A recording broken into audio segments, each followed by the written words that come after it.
a seguito della vittoria del sì al referendum per la modifica dei confini tra i comuni di Agrigento, Favara e Aragona, ascoltiamo il sindaco di Agrigento, Calogero Firetto, e la presidente del Consiglio Comunale di Agrigento, Daniela Catalano.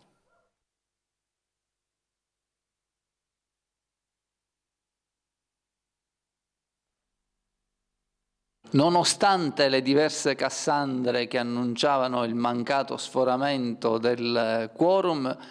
il risultato è stato inatteso, forse per certi aspetti, con il 77% dei partecipanti e la quasi totalità dei sì,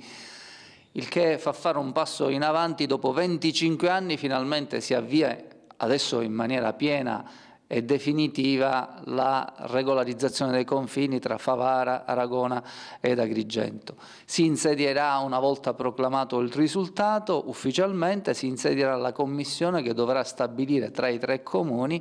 gli aspetti amministrativi di regolarizzazione del pregresso, dopodiché si può avviare l'iter parlamentare in Assemblea regionale siciliana che porti da un lato un disegno di legge da approvare in Ars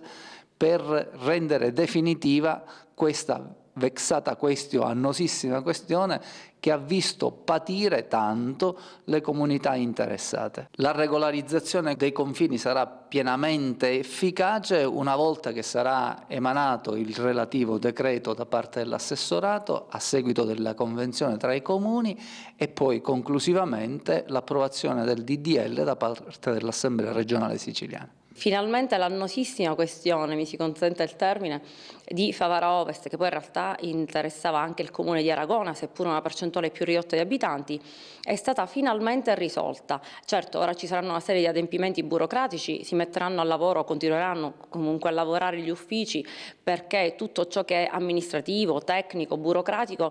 venga allineato perfettamente, però la scelta c'è stata e i cittadini hanno risposto in massa, i cittadini interessati.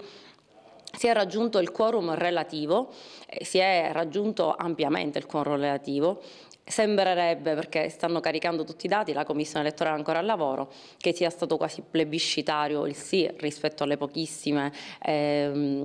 esternazioni di voto negativo. Ci fa piacere che la democrazia abbia concluso il suo corso, perché a prescindere dal sì o dal no il voto è assolutamente libero, anche nel referendum ci mancherebbe. C'è un percorso amministrativo fatto di incontri in commissione, di amministrazioni che si sono riunite, di segretari che hanno lavorato tanto e di consigli comunali che hanno